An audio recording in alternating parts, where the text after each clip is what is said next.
Hey everyone, Gary here, GK Aquatics. I need some help from y'all. I want to start a segment where I highlight a certain type of fish that I keep and give you more information about it, but I don't know what to call it. I don't want to call it not really a copyright thing, but I don't want to call it the same thing that other fish tubers call it. So help me out there. Down in the comments section, tell me what you think I should call that segment. So anyway, here we go. Today, I'm going to do a segment on the Bushynose Pleco, bristlenose Pleco, or Ancistrus. It's all the same thing.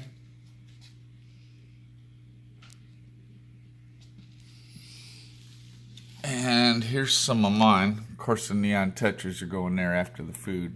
Sorry about the cloudy aquarium. Just did a water change.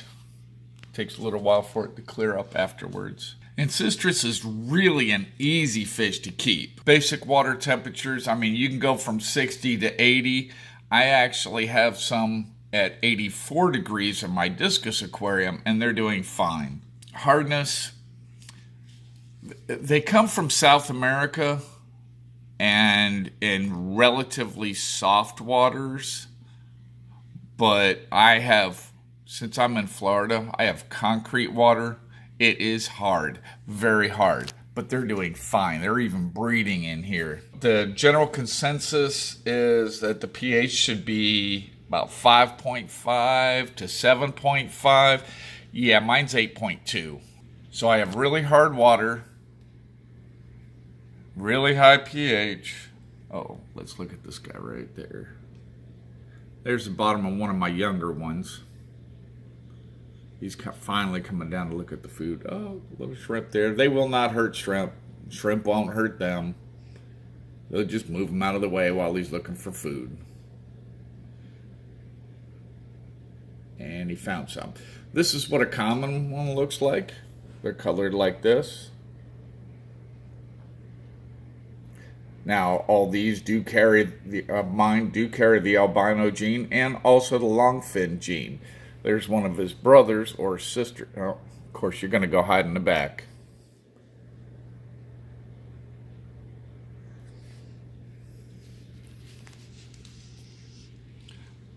Okay, these guys, living 5 years is not a problem for them. I've seen them live even much longer than that under the right conditions. Now let's talk about my aquarium. My aquarium is kept at about 75 degrees. Like I said, the ones that are in my discus aquarium are kept at 84. Hard water, high pH, and everything is fine.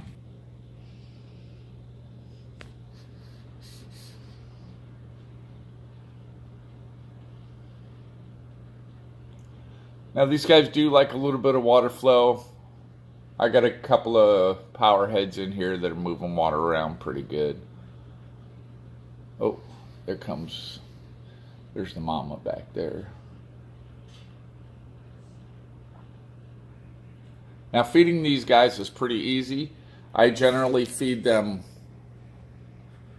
just regular high plant matter, not high protein, but high plant matter algae wafers. They're generally 75 to 80% plant and only 20 to 25% protein. You can tell that's the female there. She has no bristles on her nose. No bristles. That shows you the female. They also tend to be a little wider bodied. Now these two here, it's difficult to tell because they are younger and smaller. They may be males that just haven't grown enough yet to have bristles. Now the one in the back there carries the longfin gene. As you can see, that's really nice. All of mine carry the longfin gene. Oh. And yeah. That guy there's a little bit bigger, a little more rambunctious, and he just pushes everybody out of the way. Says, mine, mine, mine. Now, the daddy is in here because he's got some babies, and I think a couple of them have hatched. Oh, it's difficult to see, but Daddy still takes care of them. Ooh, there goes that long fin. I like that guy. Oh, guy, girl, not even sure. But anyway, everybody's coming down for the algae wafers I put in there. There's the mama. Now, both the mom and the dad are albinos.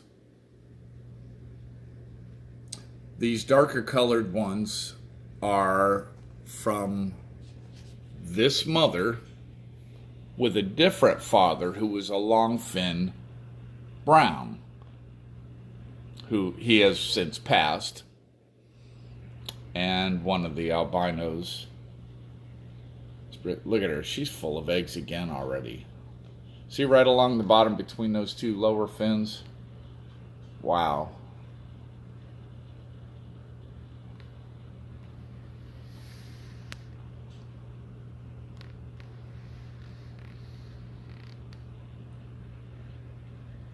Let's see if he'll open his fins up. We'll look at that.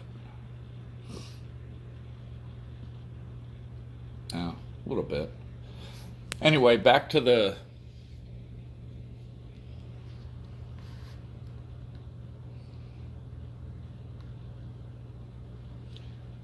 Yeah, feed mostly plant-based foods. They also like if you some fresh vegetables. If you blanch vegetables, which is like a quick 1-minute boil, you can use zucchini, cucumber, broccoli, peas, and even spinach. Just take it, drop it in the tank. Now, some people put it on a fork and just drop the fork down. Tie a piece of fishing line onto the fork so you can pull it back out. You don't want it to stay in there and rot. Whatever they don't eat, make sure you take it out within 24 hours. There you go. See, that guy was being a bully. Mama comes over, he ain't a bully no more. Yeah.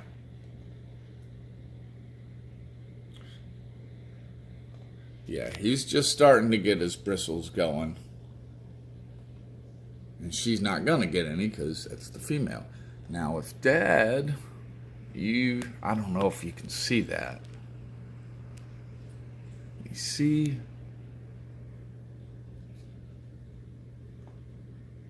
Right over there. There's a couple of bristles, but it's really difficult to see. Get out of the way. But he is not going to come out of that cave until all the babies are gone. He won't even come out to eat. All this food's out here. He's not coming out.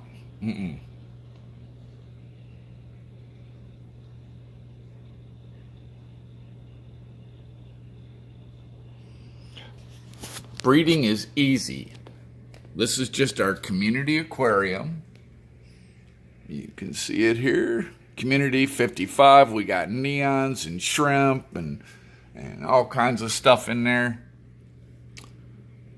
And all you got to do is give them a cave and a male and a female and food. That's it. They will do it themselves. Here's one of the babies from a couple of spawns ago. Going to town on the back glass.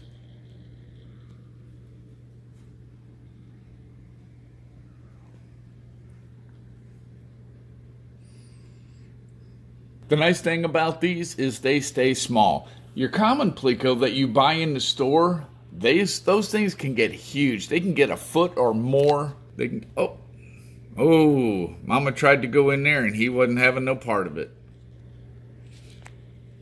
Now, if I took these two out and set them up in conditions in their own 20-gallon or bigger tank, at least a 20-gallon, I could get more of a spawn out of them. But generally, like this, I get, I don't know, maybe half a dozen or so that survive. Oh, let me put one more thing in here, something I forgot. These guys must have some kind of driftwood in the aquarium. Absolutely must. They need the fiber in order to digest any food. They have to have it. I have some back here. It's underneath all that. There is some there, I promise. It's actually quite a large piece. And we're getting ready to put some more spider wood in there. It's actually a large piece, but it's covered by all this moss and other plants, which is not a bad thing. They'll actually hang upside down. There's places they can go underneath it. There you go. Maybe you can see that piece of wood there? They'll actually go underneath it and hang out in there. These guys do an okay job at cleaning algae off your aquarium. They will go after larger plants like that, and they'll work on the leaves, work on cleaning the algae off it, but sometimes they get a little too aggressive in cleaning it, and they will actually strip the fibers from the plant. It seems to do okay for me. It's never really been a problem, but do not rely on these guys to do your maintenance for you. Do your water changes, clean your glass. Uh-oh, bonus shot, bonus. Look at that. Look at that blue shrimp right there. She's huge. Huge and all buried up. Buried up means there's lots of eggs in the back there. See the little swimmerettes going in the back? Yeah. Nice. I think she's buried. It's difficult. Yeah, there's eggs back there. Yeah. I got baby blue ones all over the place. Nice. Anyway, back to the Ancistrus. Yeah, don't rely on them to do your job. Keep your front glass clean. Now, I never clean my side glass or my back glass, just to make sure that there's something there. But also, I have Nerite snails in here, and they help tremendously keeping it clean, so I do have to supplement these. That's why I give them the wafers, because otherwise they would starve to death, literally. That's why a lot of the fry don't make it, because there is not enough in here for them to eat, and they have not learned to come where the food is yet. Sometimes in the evenings I do get up and I'll see 5 or 6 baby ones, believe it or not, and they'll be hanging on. See that one up there? Up in the corner there. Now that one's a little bit older, and he'll be fine. But sometimes I'll get a half a dozen of them hanging on the back glass.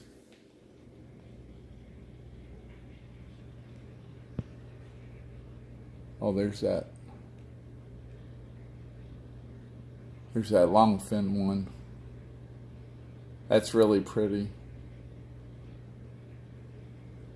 Leave me a note in the comments section. Let me know what I should call this segment.